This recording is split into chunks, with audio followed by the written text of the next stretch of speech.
Guys, BBI here. I want to stop and say thanks for tuning in and checking out whatever the video is about that's about ready to come up next. If you could take a minute and hit subscribe, I greatly appreciate it. And if you enjoy what you've seen here, make sure to hit the like button. We'd greatly appreciate your support. Anyhow, guys, all that aside, let's get on with the show.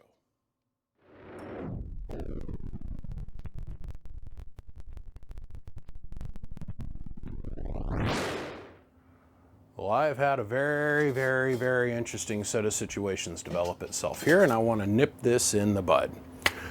First off, good morning, guys. And I'm going to talk to you about a certain thing that has taken place here, and I'm going to set the record straight on it. But I don't want you to negatively take this information.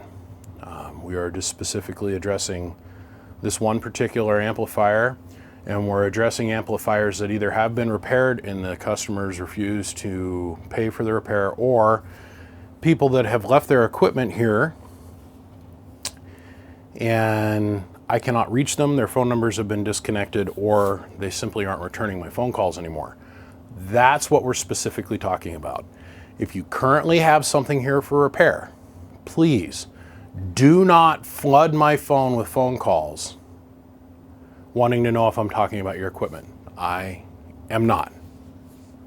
I'm specifically talking about this particular situation, and I'm going to put up only one thing for peer review or to go to public opinion. The situation that I'm going to talk about next is not up for public review, is not open for input from the public in any way, shape, or form. Because the way this situation has been handled by the customer is not how you handle things. It is not how you treat somebody that you want to have do good by you. So I'm putting this up there as an example and a lesson, and I need to put this out for public review. Okay, that disclaimer being said, please do not blow up my phone, because I've got a lot of equipment here, and there's a reason that I have stopped taking on new work. Because I knew something like this would generally happen. I didn't think it would happen with something that I've had for such a short period of time. Okay. I am cruising through Facebook the other day, which I don't normally do. Facebook is a one-way portal for me. I put things on it and I move on with my life. I don't really engage with people's posts. I don't make comments on stuff other than to say good job, good work, or that looks nice, or good deal. Those are the only things I'm allowed to say. Because anything else I say has a tendency to get twisted, used in a way that it was not intended, or people interpret it in a negative way or in a harmful way, either to radio or to my customers or to the person that I think you guys can all get where I'm going with this. So I'm cruising through Facebook the other day, and I got tagged in a post by a buddy of mine. His name is Ray. Ray runs a lot of my equipment, runs a lot of gates, and has a lot of fun talking on the radio. He had a customer of mine show up on his live feed and start saying all kinds of nasty, not true statements about trying to work with me. Now Ray is like, I don't even know what you're talking about, dude. Sounds like you need to call BBI and talk with him like an adult. The customer, Mr. Frank, proceeds to go on and say that I don't return phone calls. Now, Ray tagged me in this post because he wanted me to come address the customer, which I did. I showed up and read all the negative posts. Some of the statements were, I've taken him for a ride, I stole his amplifier, I don't return calls, you know, he's just going to write the box off, I'm a thief, blah, blah, blah. Well, I show up on the post and I'm like, well, Mr. Frank, what you need to do is you need to call me on Monday, because this took place on a Saturday afternoon. You need to call me on Monday, and you need to make arrangements to have your amplifier shipped home, because I don't want to work on it anymore. And I didn't even know that there was an issue. He comes back and says, well, you don't return any phone calls whatsoever, so I'm not going to even bother. You're a liar and a thief. I'm like, oh, okay, well. See, I live in an adult world, and I make adult decisions, and I've learned over the years of dealing with some radio operators that they can be very hard to work with. They're very close-minded, and they don't want to really consider any other point of view other than the one that they have in their mind. So I've learned to be very calm, and I've learned never to say anything negative. Now, I'm not saying anything negative today, but I'm putting this out on Front Street. So Mr. Clark's response to me on that particular post was, well, you don't ever return phone calls ever anyhow. No, if that was the case, I probably wouldn't be in business. But I chose to respond to him like this. Well, Mr. Clark, I receive sometimes 75 to 100 phone calls a day, and I do my damned best to return every single phone call in the order to which it was received to the best of my ability, for the most part. I do. Some might slip through the cracks here and there, but that's to be expected. Call back the next day. Try again. Maybe for some reason I have my phone in my pocket and I'm out doing something with my family, and I might not be in perfect cell service. Or here's a novel idea. Maybe trying to contact the ant builder at 3 o'clock in the morning and then wondering why he didn't return your phone call might have something to do with it.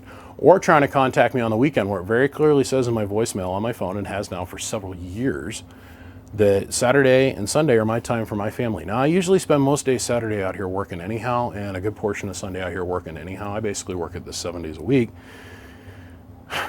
But I don't return the phone calls from Saturday to Sunday. I keep my attention and my energy focused on Monday through Friday, 9 to 5.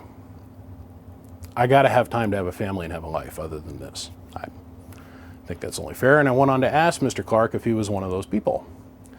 So then we go and we pull his amplifier. We come out here in the myriad of stuff and we pull his amplifier out of the pile. And I get his phone number off the tag, and I proceed to look it up in my phone.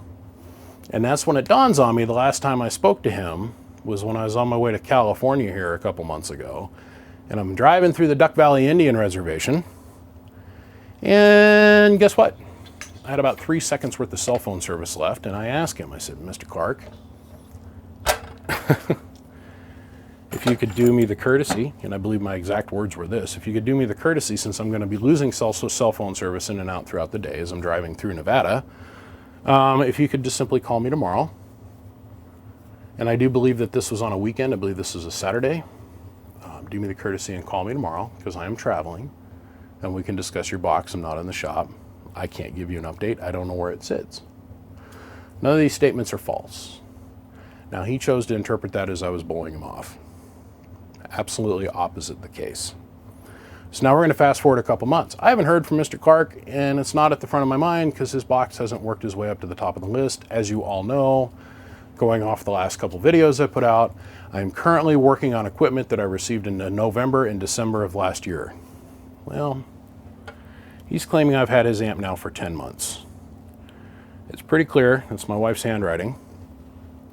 Now, I removed the gentleman's address, and I removed the gentleman's phone number to protect the customer, even though he feels it's perfectly safe and perfectly okay to run around on Facebook belittling my company and making false statements. Basically disrespecting me as a person, disrespecting my business. Me, on the other hand, I hold myself to a higher standard. I try to respect people's privacy, I try to respect people's dignity, and I try to respect people always. I was raised differently. I never say anything negative on video, and I've still not said anything negative here. Nor will I continue to, or ever will. I was raised differently. I hold myself to a higher standard as an adult. Okay. So, apparently we received this on January of this year. Now, you've got to be living underneath a rock not to understand how far behind I am and how much of a call there is for me to work on people's equipment. I've made it very clear in multiple videos, like literally hundreds of them. And I turn down probably 3 or 4 repairs every single day as people call me and offer up things to me, and I have to tell them, no, I can't physically take on your work. I have no more place to put it. And the timeline for me to do the repair is completely unrealistic, so please don't send me anything. And then I usually go on and I suggest 2 or 3 other people to work with. Okay? That's called being an adult. So explaining the backstory to you guys, and now moving forward, what I requested, even though this gentleman has been incredibly rude, disrespectful, and belittling to my company and making false statements, is the same thing that I'm going to ask now. And the same thing I asked then, and in the past, and with the previous posts, is Mr. Clark, you need to contact me. And you need to, I believe this can fit in a flat rate box, need to make arrangements to have your piece of equipment returned to you. I don't want to work on it. I have no interest in owning it or wanting to have it. The components in it or the amplifier as it sits in its own state means nothing to me. Believe me when I tell you, Mr. Clark, I have more than my own equipment. And I have probably the largest stash of Toshiba transistors on the face of the earth. Your equipment means nothing to me other than you're a customer and I run a repair business. Okay. Me, as a repair guy, will act like an adult, treat you with dignity when you call me on the phone, and I simply want to return you your equipment. That has been my desire since I seen that there was a problem. Now, Mr. Clark's probably going to get upset with me because I've called him out on Front Street. And that's what I'm doing.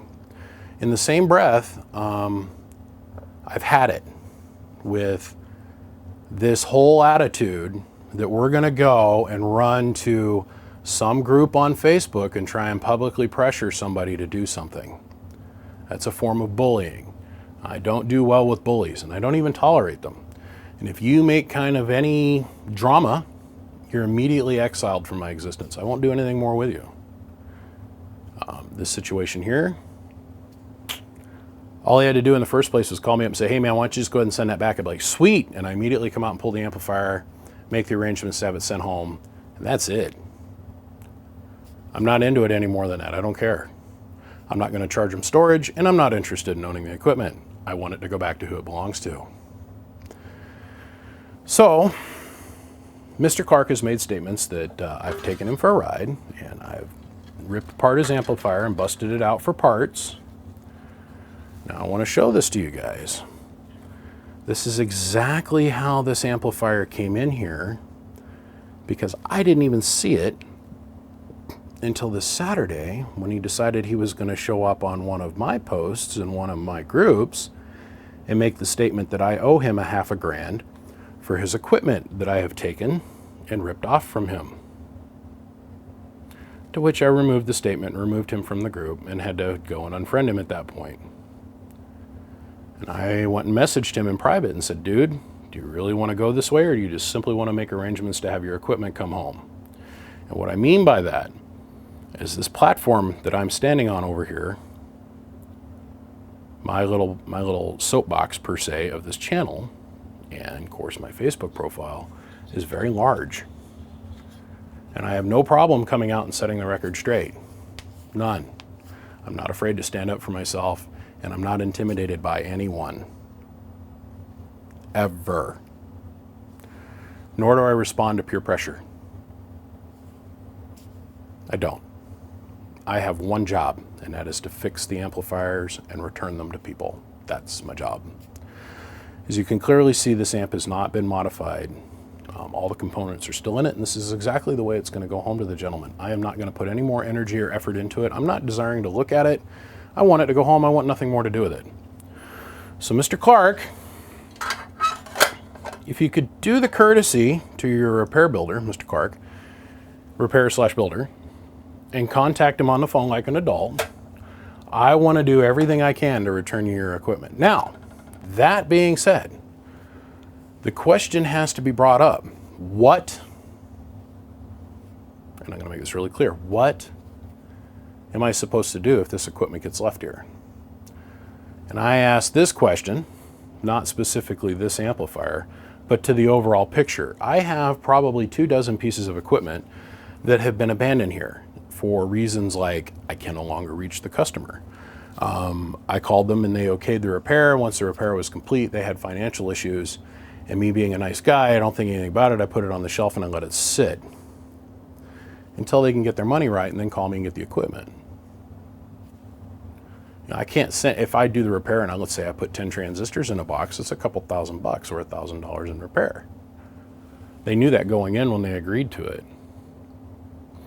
The amplifier still sits here, okay? Now, what am I supposed to do as a repair shop? Well, let me explain to you how I've handled it up to this point. See, we're in a very interesting little thing here with the radio community as a whole, okay? There's always two sides to every story, right? Usually when people send stuff off to get it repaired, that means there's going to be a communication, then some commerce takes place, like a little bit of business, and the equipment's going to get repaired and then returned. If I end up taking and selling any of this equipment, it immediately gets turned into this story. Oh my God, he's taking people's equipment, he's ripping people off, blah, blah, blah, blah, blah, blah, blah, blah, blah, blah, blah, blah, right? I'm not into promoting that, and I'm not really interested in wanting to try and go through the whole process of selling the equipment. So instead of selling the equipment, I've just been sitting on it for years. I've got one amplifier that's been here now for 4 years. It's a 16 pill and it's a Texas Star. I can't reach the guy. I can't reach the family. I can't reach anybody from the estate. God knows I've tried. This is all extra time and energy I'm putting into the equipment to try and do right by the customer. So then somebody that comes along, like Mr. Clark, who obviously has the means to communicate because he's got the internet, for God's sake, enough that he can get on Facebook and make a bunch of false statements. Why will they not simply return my phone calls or call me up and make arrangements to have their equipment come home, especially since they don't owe me anything other than the shipping? Now, in normal business, I got to tell you guys, the repair shop is not liable for the return shipment. Nor do I feel I should be by any means. Okay? Period. I got projects that are sitting here that are going on over a year, and that usually has something to do with the availability of parts or some other outside extraneous circumstances, which you have to learn to work with as being a builder or a repair, shop in this business. What am I to do with all this other equipment? I just sit on it. Now, Mr. Clark here, on the other hand, I refuse to work on his equipment and I want it to go home. I have no interest in keeping it here. But in the same breath, unless he's willing to work with me, as in pick up the phone and make the phone call and make the necessary arrangements to return his equipment, like I need to verify with him his shipping address, that the address I'm sending the equipment to is actually still valid, and he needs to arrange to make payment to have it come home for the shipping. I'm not going to go and blindly send it to the guy. That's irresponsible and reckless. Okay. Now, in normal business, what I would do is I'd have a disclaimer that says, if you abandon your equipment over X amount of time, I would send you a couple registered letters, take a little piece out in the newspaper, and then at that time, that equipment becomes mine. I don't want to operate underneath those standards. I want to have the standards so the guy that I can't reach for 3 or 4 years or 2 years can show up and say to me, hey man, you still got my box? And the answer is going to be yes. And then I can go ahead and facilitate getting them back their equipment, and they can go on and continue enjoying the hobby. That's my goal. This situation here, Mr. Clark, you need to contact me immediately, and you need to make arrangements to have your equipment returned to you, because I don't want it here and I'm not taking on the liability for it. I'm not going to work on it. I don't want to look at it, and I'm not interested in having it for parts. In the radio world, if I pursue what I just said, what would normally take place in a regular business practice, that would immediately get translated into some kind of theft thing. So I'm stuck between a rock and a hard place with a lot of this equipment, but I just keep continuing on because 99% of the customers that I have and people I deal with, they understand, they recognize what they're getting into. You want to have equipment worked on by me, the wait time is going to be a long time, because there's so much of it in front of you. It's a first come, first served basis situation. So I'm putting this out there as a notification. At my discretion, I choose to have the right to dispose of equipment that has been abandoned here that I can no longer reach the customers, or they have broken off contact, or they've chosen to handle themselves in such a way to where I cannot communicate with them, or they're not willing to pay the bill to have the stuff returned to them, that I have the right to exercise the privilege to go about disposing of the equipment. It's not a big ask. And that's on a situation by situation basis, and it's at my discretion. It's called being mature and being an adult. So as you go through life and you see these little negative posts come up by this gentleman or some other person, I simply ask you, to ask yourself when you see these posts, oh, there must be more to the story than what this person's proceeding to put on Facebook, and to move on. So here's the truth. It's sitting right here in 4K ultra high definition, high vision proof. And I don't think I can make this any clearer. Now I got a bunch of projects that I got ongoing over here. We're going to endeavor and continue going forward. Mr. Clark, pick up the phone. Pay me, and your equipment's going to come home to you. On that note, gentlemen, I got to go. I got other things I need to go work on. And I appreciate you all tuning in to find out what the truth really is. If you want to have your equipment worked on and you want to be treated as an adult with respect, conduct yourself accordingly, and you're going to get that always while dealing with me. Please, gentlemen, do not pursue, belittle, harass, demean, or make this gentleman feel bad in any way. He has not extended me that courtesy, but I'm asking all of you to extend to him that courtesy. Let's all be adults. We're all in this hobby together. We're all here to have fun. We're not here to belittle each other, bash each other, put each other down, or make other people feel bad. Or the thing that I absolutely cannot deplore is when somebody who's new to the hobby doesn't know what they're talking about and somebody goes and makes fun of them for not having knowledge. That will make me disrespect you faster than anything in the world. And I implore everybody else that's a radio operator to support thy fellow radio operator and educate that person instead of making them feel stupid or dumb or less. Because that's not how an adult works. Gentlemen, I got to run away. You guys have a good day. Mr. Clark, you need to call me.